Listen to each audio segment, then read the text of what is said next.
Les barques sur la plage de Sainte-Marie-de-la-Mer, un chef-d'œuvre d'élégance dont l'original m'avait ébloui au musée Van Gogh d'Amsterdam. Je rêvais de reconstituer ce tableau, mais ces barques, qui pourtant peuplaient toute la Méditerranée, n'existaient plus. L'apparition du moteur et du polyester avait rapidement entraîné l'arrêt de leur fabrication. Heureusement, j'apprends par Fred Faby, le directeur de l'Office du tourisme des Saintes, que quelques rêveurs de Bouzigues se sont chargés de les faire renaître. Ils ont créé l'Association des voiles latines qui s'est donnée pour but de les réhabiliter. Nous allions enfin pouvoir les faire venir aux Saintes et reconstituer ce tableau. Avec Fred, depuis longtemps, nous élaborons des projets pour mettre en valeur le séjour de Van Gogh aux Saintes. Un séjour qui, loin d'être anodin, marque une étape décisive dans son œuvre. Pour voir la Méditerranée enfin, Van Gogh se rend en juin 1888 aux Sainte-Marie-de-la-Mer. Depuis longtemps, il en rêvait.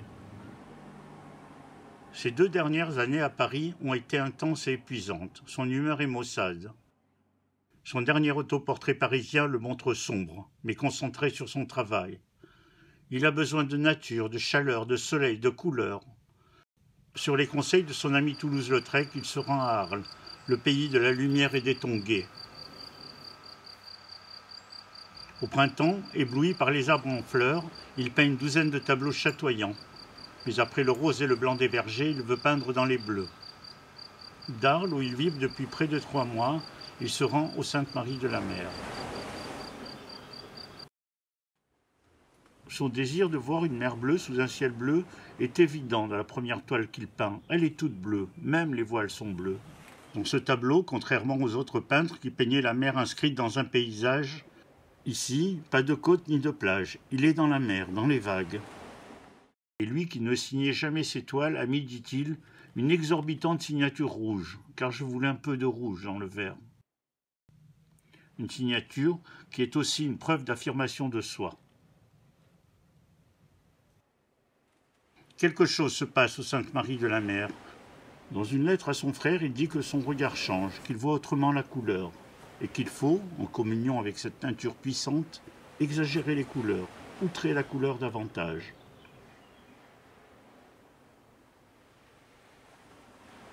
Durant cette semaine aux Saintes, il peint 3 tableaux, 2 marines, une vue du village, et fait des dessins de barques, de cabanes, de plages. Et tôt le matin, le jour de son retour à Arles, un grand dessin des barques, fait, dit-il, sans mesurer, en laissant aller la plume. Dans les jours qui suivent son retour à Arles, il réalise 3 autres peintures d'après ses dessins. La rue aux cabanes, aux couleurs délirantes, où il utilise les 3 paires de complémentaires, avec un ciel jaune et un sol rose. Presque un gag visuel. Puis, une maison blanche au sol orangé sous un ciel bleu limpide. Et enfin, le tableau des barques sur la plage, une toile profonde et légère, où la couleur franche des barques sans ombre contraste avec un ciel irisé de bleu, de rose et de blanc. Bien que très proche du dessin qui lui a servi de modèle, Vincent a rajouté à droite la composition de la 2e marine, dite petite marine. Détail amusant, ce sont les mêmes barques qui sont sur la plage et sur la mer. On reconnaît bien les 2 premières à leur couleur, rouge et bleu, rouge et vert, et probablement les 2 autres. Elles se seraient dédoublées. Et c'est ce chef-d'œuvre que nous allons enfin pouvoir reconstituer. Je me rends à Bouzigues pour voir les barques de près et rencontrer les membres de l'association créée pour protéger ce patrimoine régional. Ils ont réhabilité l'Amitié en hommage à Van Gogh, puis plusieurs autres barques. André Bonomo, fils d'un constructeur, a rendu hommage au savoir-faire de son père, en créant de toutes pièces, d'après ses plans, une nouvelle barque nommée le Joseph Bonomo. Christian Dorc nous accueille. Avec son ami Vigne, en 2 ans, ils ont restauré une barque qu'ils vont appeler le Gracchus Babeuf, du nom du révolutionnaire de 1789, auteur de la Conjuration des égaux. Christian nous fait visiter le joli musée de l'étang de Thau, consacré à la pêche et à la conchyliculture. Nous apprenons beaucoup de choses sur les barques, leur fabrication, leur utilisation. De conception ingénieuse et réalisée à partir de matériaux très simples, elles ont permis à des générations de pêcheurs de nourrir leur famille. L'esthétique et l'authenticité de ces barques ont vivement attiré Vincent, qui en a réalisé en tout 3 peintures, une aquarelle et 7 dessins, plus de croquis dans une lettre. Face au musée, le petit coin du port où elle repose est charmant. On se donne rendez-vous avec Christian au 5 le 4 juillet. Le mercredi 3, sur la route, à une vingtaine de kilomètres des Saintes-Maries, premier éblouissement. Une mer jaune, comme dirait Vincent. D'immenses champs de tournesol, à l'acmé de leur beauté. Que c'est beau le jaune. Puis, direction le port, où les barques arrivent. Le port gardien, pour sa fête annuelle, a pris en charge l'organisation. Transporter les barques par camion et par mer, faire venir les marins de l'association et organiser un concours photo. 2 grands camions plats portent les barques. On assiste au ballet de leur mise à l'eau. Un impressionnant portique élévateur mobile, conduit par tablette et sticker, vient récupérer la première barque. Il l'enserre, la soulève gentiment, puis la convoie jusqu'à un rail qui s'enfonce dans la mer. Elle descend doucement dans l'eau. Grand moment quand elle recommence à flotter, reprenant sa liberté marine.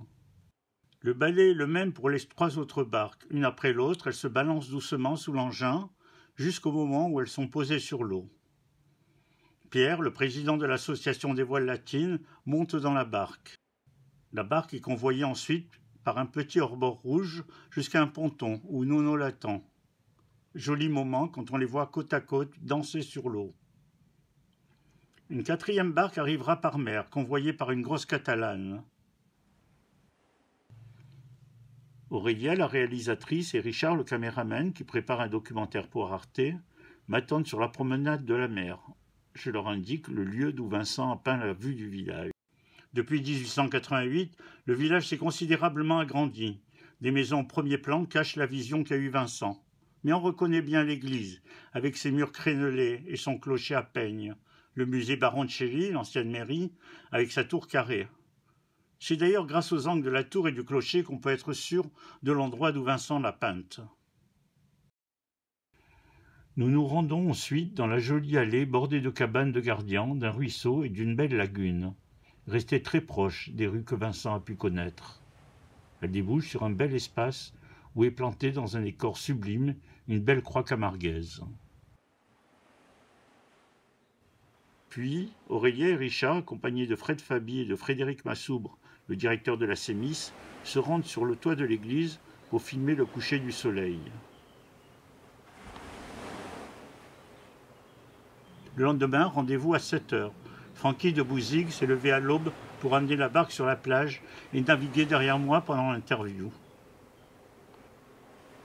Mes amis Domi et Jean-Claude, tous 2 excellents photographes, sont arrivés. On se rend au port. Tous les Bouziguois sont là. Je monte dans la barque. Petit tour dans le port.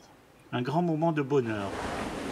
Il y a une dizaine d'années, j'avais fait une animation flash où on me voyait rentrer dans l'eau, nager, puis monter sur la barque. Du virtuel au réel. Samedi, c'est le grand jour. Les barques arrivent. Toute la bande est là. Je suis avec eux pour les remonter sur la plage. Il faut de la viande, m'a dit Christian. Je me promène ensuite avec la reproduction de l'œuvre. On compare, on déplace, on arrange les mailles, les antennes, comme dans le tableau. Un fouillis de traits qui se recoupent, dessinant des triangles, des rectangles, des losanges et des pointes qui se détachent dans le bleu du ciel. Ce n'est pas la copie exacte, mais ça le fait. Le tableau est là. Les mêmes barques, sur la même plage, à peu près à la même époque où elles ont été peintes. Non issues d'une nécessité, si ce n'est celle de se faire plaisir et de créer, ces barques expriment intensément leur dimension poétique. Pour Vincent, cette semaine passée aux Saintes-Maries a été décisive. Il écrit à son frère « Maintenant que j'ai vu la mer ici, je ressens tout à fait l'importance qu'il y a de rester dans le Midi et de sentir qu'il faut encore outrer la couleur davantage. Les choses ici ont tant de style. » Vincent, l'impressionniste, est devenu Van Gogh, le coloriste, le prince des couleurs. Les barques ne sont restées qu'1 jour et 1 nuit sur la plage. Marins et amateurs d'art étaient là pour les photographier et les filmer. Vincent aurait sans doute apprécié que 131 ans plus tard, on ait pu reconstituer son tableau. et d'avoir par sa peinture participé à la réhabilitation de ces barques, tellement jolies comme forme et couleur qu'on pensait à des fleurs.